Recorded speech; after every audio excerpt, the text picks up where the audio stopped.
नमस्कार, आप देख रहे हैं सुप्रभात न्यूज एमपी और मैं हूं आपके साथ महक कपूर। आइए नजर डालते हैं 25 फटाफट बड़ी खबरों की ओर। इससे पहले न्यूज को कहां से देख रहे हैं आप हमें कमेंट करके जरूर बताएं।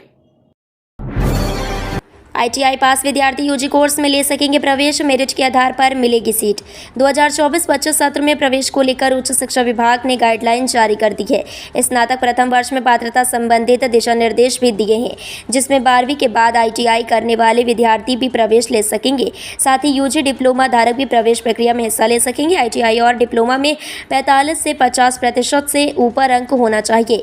मेरिट के आधार पर विद्यार्थी को सीट आवंटित की जाएगी। विभाग के मुताबिक रजिस्ट्रेशन के बाद विद्यार्थियों को प्रवेश शुल्क जमा करना होगा। उसके बाद ही चॉइस फिलिंग कर सकेंगे। उसके बाद ही कॉलेजों की सीटें आवंटित की जाएंगी।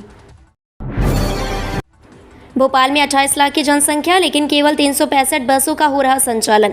राजधानी की जनसंख्या 28 लाख को पार कर चुकी है, लेकिन इतनी संख्या के हिसाब से यहां लोक परिवहन सेवाओं का अभाव है, जिसकी वजह से बसें ओवरलोड चल रही हैं। इंदौर में 32 लाख की जनसंख्या के लिए शहर में 700 से अधिक बसों का संचालन किया जा रहा है, जबकि भोपाल में 28 लाख की जनसंख्या के लिए केवल 365 बसों का संचालन किया जा रहा है। बता दें कि शहर के 22 मार्गों पर नगर निगम द्वारा बसों का संचालन किया जा रहा है। इनमें 291 डीजल और 77 सीएनजी बसें हैं। ये बसें उन्हीं मार्गों पर चलाई जा रही हैं जहां यात्रियों का दबाव अधिक है। मंदसौर और उज्जैन में ओबीसी मतदाताओं को साधेंगे सचिन पायलट। प्रदेश के मालवांचल में ओबीसी मतदाताओं को कांग्रेस के पक्ष में करने के लिए पार्टी अपने बड़े नेता राजस्थान के पूर्व उप मुख्यमंत्री सचिन पायलट की सभाएं कराएगी। मंदसौर, उज्जैन और देवास लोकसभा क्षेत्र में 25 अप्रैल को 3 सभाएं प्रस्तावित की गई हैं। वहीं पार्टी महासचिव प्रियंका गांधी वाड्रा का कार्यक्रम भी प्रस्तावित किया गया है। पार्टी उनकी सभाएं मालवा के साथ साथ ग्वालियर, चंबल अंचल में कराने की तैयारी में है। प्रदेश कांग्रेस के मुख्य प्रवक्ता कुणाल चौधरी ने बताया कि राजस्थान के पूर्व उप मुख्यमंत्री सचिन पायलट के कार्यक्रम तय हो गए हैं। सीएम हेल्पलाइन के जरिए शिकायत निराकरण में सीहोर नंबर 1। सीएम हेल्पलाइन पर संतुष्टिपूर्ण शिकायतों के निवारण के मामले में जिला सीहोर लगातार तीसरे महीने पहले पायदान पर आया है, जबकि इस श्रेणी में दूसरे नंबर पर उज्जैन जिला रहा है। वहीं तीसरे नंबर पर विदिशा जिला रहा। सीएम हेल्पलाइन की जारी रैंकिंग के अनुसार सीहोर जिले में माह अप्रैल में सीएम हेल्पलाइन की कुल 5811 शिकायतों निराकरण का 77 वेटेज स्कोर के साथ निराकरण किया गया। कलेक्टर प्रवीण सिंह द्वारा सीएम हेल्पलाइन की शिकायतों के त्वरित और संतुष्टिपूर्ण निराकरण के लिए लगातार अधिकारियों को मार्गदर्शन प्रदान किया जा रहा है। न्यायालयों में ग्रीष्मकालीन अवकाश को लेकर तकरार फिलहाल 2 जून से ही रहेगा। न्यायालयों में ग्रीष्मकालीन अवकाश को लेकर बार और बेंच के बीच एक बार फिर तकरार की स्थिति निर्मित हो गई है। न्यायालयों में ग्रीष्मकालीन अवकाश 2 जून से शुरू होकर 30 जून तक रहेगा। हाईकोर्ट जबलपुर से इसके आदेश जारी भी हो गए हैं।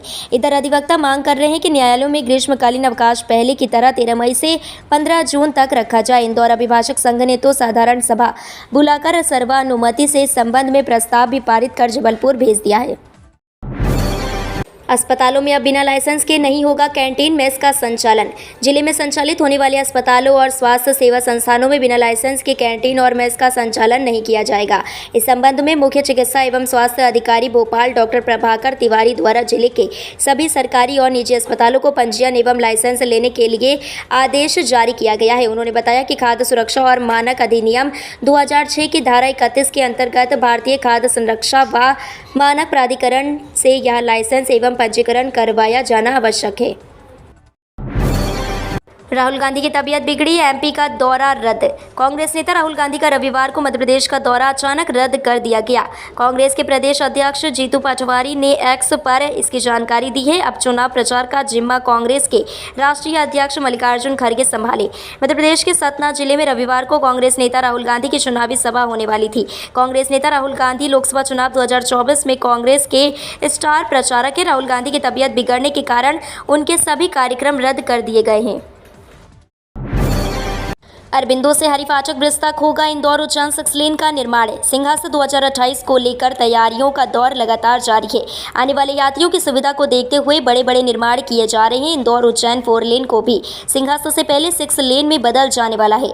लगभग 46.475 की का मार्ग 6 लेन में बदल जाएगा, जिसमें 735 करोड़ से ज्यादा का खर्चा होगा। इस मार्ग को बनाए जाने की कार्य योजना पूरी तरह से तैयार की जा चुकी है। आचार संहिता समाप्त होते ही एजेंसी को फिक्स कर वर्क आर्डर जारी कर दिया जाएगा। आर्डर जारी होते 6 लेन का काम शुरू हो जाएगा। भोपाल की आइकॉन कंसल्टिंग फर्म द्वारा 6 लेन का प्लान तैयार किया जा रहा है। ताले में बंद हुई ईवीएम मशीनें, हथियार बंद जवानों की सुरक्षा में रहेगा स्ट्रांग रूम। जिले में लोकसभा चुनाव की मतदान प्रक्रिया पूरी होने के बाद शनिवार को ईवीएम मशीनें ताले में बंद कर दी गई। जवाहरलाल नेहरू कृषि विश्वविद्यालय में बनाए गए स्ट्रांग रूम में सभी ईवीएम को सुरक्षित रखा गया है। समस्त ईवीएम के एकत्रीकरण के बाद अब उन्हें निर्वाचन अधिकारियों की उपस्थिति में सील करने की कार्रवाई की गई। स्ट्रांग रूम का ताला अब मतगणना के दिन खुलेगा। यह मशीनें 4 जून को सुबह स्ट्रांग रूम से बाहर निकाली जाएगी। तब तक स्ट्रांग रूम की सुरक्षा हथियार बंद जवान करेंगे। इस दौरान स्ट्रांग रूम सहित कृषि विश्वविद्यालय परिसर में कई चरण का सुरक्षा घेरा रहेगा। भोपाल में कांग्रेस का महंगाई और बेरोजगारी के मुद्दे पर भाजपा को घेरने का प्लान। मध्य प्रदेश की राजधानी भोपाल लोकसभा सीट सालों से भाजपा के कब्जे में है। इसे अपने पक्ष में करने के लिए कांग्रेस कई बड़े दिग्गज नेताओं को यहां से चुनाव लड़ा चुकी है, लेकिन उन्हें अभी तक सफलता हासिल नहीं हुई है। इस बार अरुण श्रीवास्तव मैदान में है और सामने भाजपा के प्रदेश उपाध्यक्ष आलोक शर्मा टक्कर दे रहे हैं। भोपाल में भाजपा को घेरने के लिए कांग्रेस लगातार प्लान तैयार कर रही है। इसको लेकर विधानसभा वार बैठक की जा रही है। रविवार को मध्य विधानसभा क्षेत्र में कांग्रेस कार्यकर्ताओं की बैठक आयोजित की गई। अब कांग्रेस नहीं बदलेगी धार प्रत्याशी, 24 अप्रैल को मोवेल भरेंगे नामांकन। धार लोकसभा सीट से कांग्रेस उम्मीदवार राधेश्याम मोवेल का टिकट काटकर दूसरे नेता को दिए जाने के आसार कम हो गए हैं। कांग्रेस अब उन पर ही भरोसा जताने का मन बना चुकी है और सारे संशय दूर हो गए हैं। राधेश्याम अब 24 अप्रैल को नामांकन फार्म भी भरने जा रहे हैं। धार लोकसभा सीट से कांग्रेस को उम्मीद है, क्योंकि विधानसभा चुनाव में जिले की 8 सीटों में से 6 सीट कांग्रेस ने जीती है। इस बार कांग्रेस ने इस सीट से नए चेहरे राधेश्याम मोवेल को टिकट दिया था। छात्रों के लिए अपडेट, इस तारीख को जारी होंगे नतीजे, इन तारीखों से कर सकेंगे चेक। यूपी बोर्ड के नतीजे आ गए हैं और अब मध्य प्रदेश माध्यमिक शिक्षा मंडल भोपाल के 10वीं 12वीं के छात्रों का भी इंतजार जल्द खत्म होने वाला है। ताजा अपडेट के अनुसार रिजल्ट बनाने का काम अपने अंतिम चरण पर है और 25 से 28 अप्रैल के बीच कभी भी नतीजे जारी किए जा सकते हैं। अधिक जानकारी के लिए छात्र एमपी बोर्ड की साइट पर नजर बनाए रखें। रिजल्ट जारी होने के बाद छात्र दोनों ही कक्षाओं के परिणाम बोर्ड की आधिकारिक वेबसाइट पर जाकर रोल नंबर एवं एप्लीकेशन नंबर दर्ज कर देख सकेंगे। साथ ही टॉपर्स के नामों की लिस्ट भी जारी की जाएगी। इंदौर के जीएससीसी में पहली बार 4 बीएससी कोर्स होंगे शुरू। अटल बिहारी वाजपेयी शासकीय आर्ट्स एंड कॉमर्स कॉलेज को पीएम एक्सीलेंस का दर्जा मिल चुका है। यहां अब विज्ञान संकाय के पाठ्यक्रम भी संचालित हो सकेंगे। इस संबंध में कॉलेज प्रबंधन ने ई प्रवेश पोर्टल पर 4 बीएससी पाठ्यक्रम शुरू करने के बारे में बताया है, जबकि विद्यार्थियों को पढ़ाने वाले शिक्षकों की नियुक्तियां का कॉलेज इंतजार कर रहा है। वैसे इन पदों को भरने का काम शासन स्तर पर किया जाएगा। पिछले महीने प्रदेश भर के 55 पीएम एक्सीलेंस कॉलेजों के कायाकल्प को लेकर बजट आवंटित किया गया, जिसमें जीएससीसी को करीब 2 करोड़ रुपए स्वीकृत किए हैं। रीवा में बोले सीएम मोहन यादव, कांग्रेस ने देश की विचारधारा तोड़ने का किया काम। कांग्रेस पार्टी में न केवल लीडरशिप का अभाव है, बल्कि सोच का भी अभाव बराबर बना हुआ है। कांग्रेस अपने कर्मों का दंड भोग रही है। जितना नुकसान अंग्रेजों ने भारत के टुकड़े करने में 1857 में नहीं किए थे, उससे ज्यादा नुकसान कांग्रेस से भारत के विचारधारा को तोड़ने के लिए किया है। यही कारण है कि कांग्रेस में लगातार पतन होता जा रहा है। उक्त बातें प्रदेश के मुख्यमंत्री मोहन यादव ने रीवा जिले के सिमरिया विधानसभा क्षेत्र में आयोजित चुनावी सभा को संबोधित करते हुए अपने अल्प प्रवास के दौरान कही। वोटर आईडी कार्ड के अलावा इन 12 दस्तावेज में से कोई भी एक दिखाकर कर सकते हैं वोट। भारत निर्वाचन आयोग द्वारा लोकसभा निर्वाचन में मतदान के लिए मतदाता पहचान पत्र नहीं होने की दशा में ई मतदाता परिचय पत्र आयोग की वेबसाइट से डाउनलोड कर मतदान किए जाने की सुविधा दी गई है।